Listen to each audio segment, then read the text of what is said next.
नमस्कार আমোদরিয়া নিউজে সকলকে জানাই স্বাগত। আমি বর্ণা। শ্রী প্রেমানন্দ গোবিন্দ শরণজি মহারাজ কে এই প্রেমানন্দজি মহারাজ? আসুন জেনে নিন। মাত্র 13 বছর বয়সে সংসার ত্যাগ করে সন্ন্যাস গ্রহণ করেন। তার আধ্যাত্মিক যাত্রা শুরু হয়। তিনি প্রথমে বারাণসীতে গঙ্গার তীরে সাধনা করেন, পরে বৃন্দাবনে যান। সেখানে তিনি পূজ্য শ্রী হিত গৌরাঙ্গী শরণজি মহারাজের শিষ্যত্ব গ্রহণ করেন। এরপর তিনি সেখানে সাহচরী ভাব ও নিত্য বিহার রসের দীক্ষা লাভ করেন। শ্রী প্রেমানন্দ গোবিন্দ শরণজি মহারাজের আসল নাম অনিরুদ্ধ কুমার পান্ডে।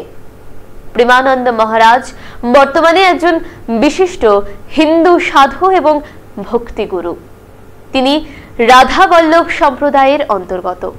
বর্তমানে তিনি বৃন্দাবনে বসবাস করেন। তিনি ব্রহ্মচর্য, একান্তিক বার্তালাপ, হিত সদ্গুরুদেবকে বচনামৃত ইত্যাদি বই রচনা করেছেন। এগুলি ভক্তিমূলক সাধনা ও আধ্যাত্মিক জীবনের উপর আলোকপাত করে। তার উপদেশ ও কীর্তনগুলি লক্ষাধিক দর্শকের কাছে পৌঁছেছে। তিনি সামাজিক মাধ্যমেও সক্রিয়। তিনি 2016 সালে শ্রী হিত রাধা কেলি কুঞ্জ ট্রাস্ট প্রতিষ্ঠা করেন।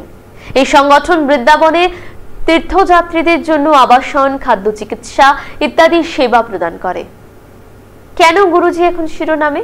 তার কারণ টেস্ট ক্রিকেট থেকে অবসর ঘোষণার পর বিরাট কোহলি তার দর্শন করতে যান অনুষ্কাকে সঙ্গে নিয়ে।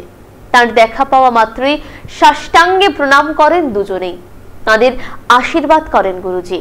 তিনি বলেন, জীবনে যখন প্রতিকূলতা আসবে, সংসারে মন ততটা দিতে ইচ্ছে করবে না, তখনই বুঝবে ঈশ্বর তোমাকে ভোগ বিলাসের জীবন থেকে ভক্তি ত্যাগের জীবনে নিতে চাইছেন। এরপরে তিনি দুজনকে আশীর্বাদ করেন। গুরুজির দর্শন প্রার্থীর তালিকায় আরো যে সেলিব্রিটিরা আছেন, তার দর্শন প্রার্থীর তালিকায় রয়েছেন আশুতোষ রানা, রবি কিষণ, হেমা মালিনী, মিকা সিং, রেসলার খলি প্রমুখ। এখন এই পর্যন্তই। পরবর্তীতে আবারও ফিরবো নতুন আপডেটের সাথে। আমোদরিয়া আপনাদের সঙ্গে আছে। আপনারা আমোদরিয়ার সঙ্গে থাকুন। ধন্যবাদ। আমোদরিয়া নিউজ, প্রান্তজনের কণ্ঠস্বর।